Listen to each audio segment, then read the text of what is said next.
हाय, मैं हूं doctor Jitesh Jain, orthopaedic and sports injury specialist. आज यहाँ पे हम उन सभी सवालों की बात करेंगे जो एक पेशेंट के दिमाग में आते हैं ACL इंजरी, उसकी सर्जरी और रिकवरी को लेके। सबसे पहला सवाल होता है कि क्या मुझे लिगामेंट इंजरी हो गई है।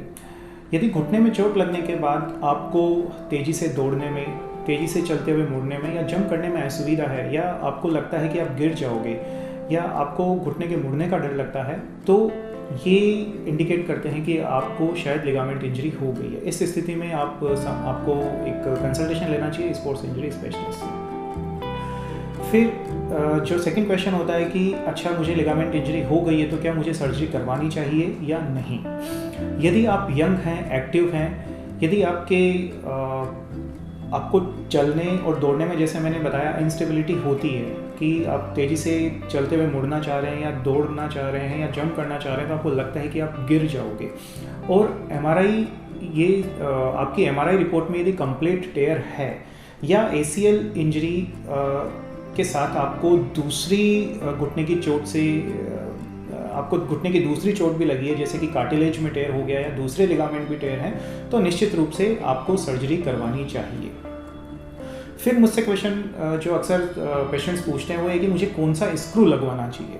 दोस्तों, बायो और मेटल स्क्रू की रिकवरी जो रेट है, आउटकम है, जो सर्जिकल आउटकम है, वो बिल्कुल भी डिफरेंट नहीं है। ये सर्जिकल आउटकम आप चाहे बायो स्क्रू लगवाएं चाहे मेटल स्क्रू लगवाएं, बिल्कुल एक जैसा रहता है। कुछ फ़ायदे और नुकसान दोनों तरह के स्क्रूज़ के हैं। जैसे जो मेटल स्क्रू है वो स्ट्रॉन्ग फिक्सेशन देता है, लेकिन ये घुलता नहीं है, MRI कंपेटेबल नहीं होता है। वहीं जो बायो स्क्रू होता है वो घुल जाता है, MRI कंपेटेबल होता है, लेकिन फिक्सेशन उतना स्ट्रॉन्ग नहीं होता है। डिटेल में इसके बारे में जानने के लिए आप नीचे डिस्क्रिप्शन पे देख सकते हैं, हमारा वीडियो इसके ऊपर पूरा अवेलेबल है, जिसमें आप सारी जानकारी आपको स्क्रू से रिलेटेड मिल जाएगी। फिर मुझसे एक सवाल जो कॉमनली पेशेंट्स पूछते हैं वो ये है कि मैं सर्जरी के बाद कब चलना शुरू कर सकता हूँ, मैं कब सीढ़ी चलना और उतरना शुरू कर सकता हूँ, और मैं कब ड्राइविंग शुरू कर सकता हूँ।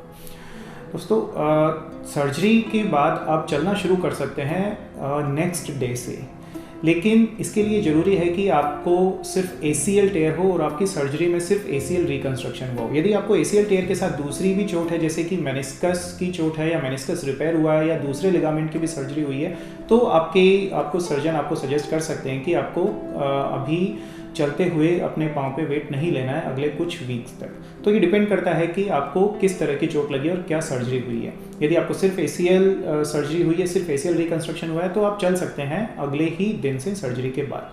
चलते हुए पहले 2 हफ्ते में आपको एक ब्रेस बांधना जरूरी होता है। ये ब्रेस सपोर्ट करता है इनिशियल ग्राफ्ट को।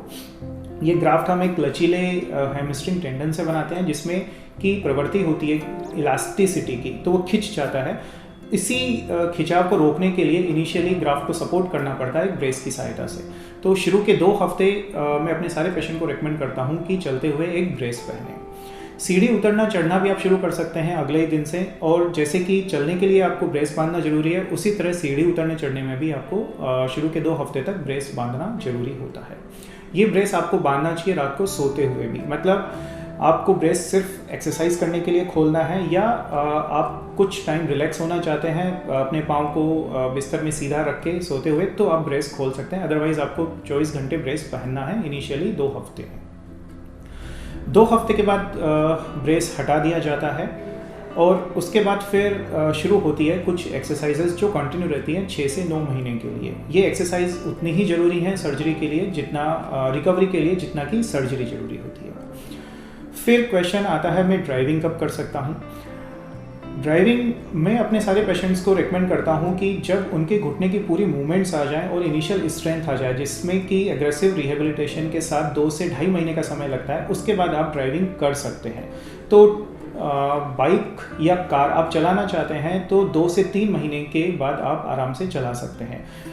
कार आप यूजुअली चला पाते हैं, या कार या कोई भी 4 व्हीलर आप चला सकते हैं 2 महीने के बाद, और बाइक को मैं रेकमेंड करता हूँ 2.5 से 3 महीने के बाद।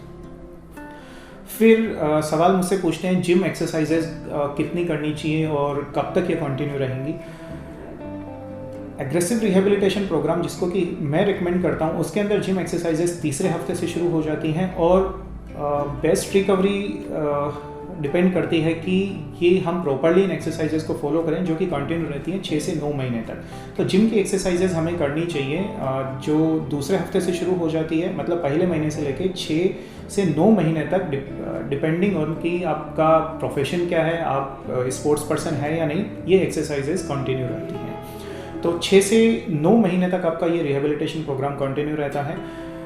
आप अपने यदि आप वाइट कॉलर जॉब करते हैं, कॉलेज स्टूडेंट है या आपको स्कूल जाना है, तो आप लौट सकते हैं 4 हफ्ते के बाद। 4 हफ्ते में आपके घुटने की चाल लगभग पूरी आ जाती है और इनिशियल स्ट्रेंथ आ जाती है, जिससे कि आप सेफली अपने वर्क पे, अपने काम में, ऑफिस जॉब है, स्कूल में जाना है या यूनिवर्सिटी या कॉलेज जाना है, तो आप जा सकते हैं 4 हफ्ते के बाद। यदि आपका फील्ड जॉब है और जो कि थोड़ा सा डिमांडिंग होता है, जैसे कि आप आर्मी पर्सनल है या आपका जॉब इन्वॉल्व करता है बहुत चलना या बहुत देर तक खड़े रहना, तो आपको वेट करना होता है इनिशियल स्ट्रेंथ के बाद कुछ और स्ट्रेंथ आ जाए ताकि आप सेफली अपने काम में लौट पाएँ। इसमें कम से कम 2 महीने का समय ले सकते हैं। तो यदि आप वाइट कॉलर जॉब करते हैं तो आप 4 हफ्ते के बाद अपने काम में लौट सकते हैं। यदि आपका फील्ड वर्क है तो आप कम से कम 2 से ढाई महीना आपको लगेगा अपने काम में वापस लौटने में। एक और सवाल जो अक्सर पूछा जाता है वो ये है कि मैं कब दौड़ना शुरू कर सकता हूँ या मैं कब अपने खेल में वापस जा सकता हूँ। एक्सरसाइज करते हुए यदि आप एक डेडिकेटेड प्रोग्राम को फॉलो कर रहे हैं और आप नियमित रूप से एक्सरसाइजेस कर रहे हैं, तो ये देखा जाता है कि 3 महीने पे आप एक स्ट्रेट लाइन जॉगिंग शुरू कर सकते हैं और 6 महीने पे आप रनिंग करने के लायक हो जाते हैं। आपको खेल में वापस लौटना डिपेंड करता है कि आपका स्पोर्ट्स कौन सा है। मोस्टली जो फील्ड स्पोर्ट्स होते हैं जैसे कि फुटबॉल, हॉकी या जिम्नास्टिक है, इसके अंदर लौटने से पहले एक आपके जो स्पोर्ट्स इंजरी स्पेशलिस्ट हैं वो आपके घुटने की ताकत को असेस करते हैं, जो कि एक होप टेस्ट से किया जाता है। यदि आप होप करने में सफल होते हैं, होप टेस्ट से मेरा मतलब है कि आपको आपके जो डॉक्टर हैं वो सिंगल लेग पे जंप करने को कहेंगे दौड़ के। यदि आप ये कर पाते हैं तो इसका मतलब आपका घुटना अब इस काफ़ी हद तक अपनी पुरानी स्ट्रेंथ प्राप्त कर चुका है। और उसके बाद फिर यदि आप अपने स्पोर्ट्स में लौटना चाहते हैं तो कुछ स्पोर्ट्स स्पेसिफिक ड्रिल्स होती हैं जो आपको करनी चाहिए।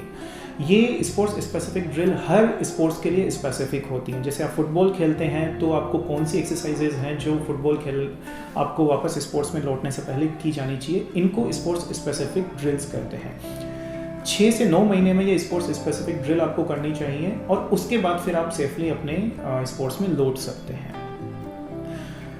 आपको इंटरनेट के ऊपर बहुत सारे यूट्यूब चैनल्स में ये देखने को मिलेगा कि जो हम यहाँ पे बता रहे हैं उससे डिफरेंट आंसर्स आपको देखने को मिलेंगे। जैसे कई जगह आपको ये देखने को मिल सकता है कि आपको ब्रेस 4 हफ्ते तक कंटिन्यू करना चाहिए या आपको बिना वजन दिए चलना है ऑपरेशन के बाद, या फिर ये देखने को मिल सकता है कि आपको 4 महीने तक व्हीकल ड्राइव नहीं करना है। ये सब कुछ इनके आंसर्स जो हैं वो डिपेंड करते हैं कि आपका रिहेबिलिटेशन प्रोग्राम किस तरह से चल रहा है। यदि आप एक डेडिकेटेड एग्रेसिव रिहेबिलिटेशन प्रोग्राम, जिसको कि मैं यहाँ पे अपने सारे पेशेंट्स को रेकमेंड करता हूँ, को फॉलो करते हैं, तो निश्चित रूप से आप 1 महीने के बाद घुटने का पूरा मूवमेंट प्राप्त करते हैं। आप पहले दिन से चलना और सीढ़ी उतरना चढ़ना शुरू कर सकते हैं।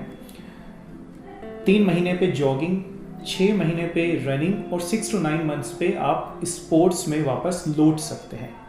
इस रिहेबिलिटेशन की recovery rate best recovery rate मुझे मिलती है, इसलिए मैं अपने सारे पेशेंट्स को रेकमेंड करता हूँ कि आप एक्सरसाइजेस करें जैसे हम बताते हैं। इससे आप अपनी वापस जो इंजरी के पहले की अवस्था है, चाहे आप स्पोर्ट्समैन हैं, चाहे आप फील्ड जॉब करते हैं, चाहे आपका ऑफिस जॉब है, को पुनः प्राप्त कर सकते हैं। इससे रिलेटेड कोई भी और आपके मन में सवाल आता है, कोई भी आपको शंका है या कोई भी क्वेरीज है, तो आप हमसे नीचे दिए गए नंबर पे कांटेक्ट कर सकते हैं। Thank you.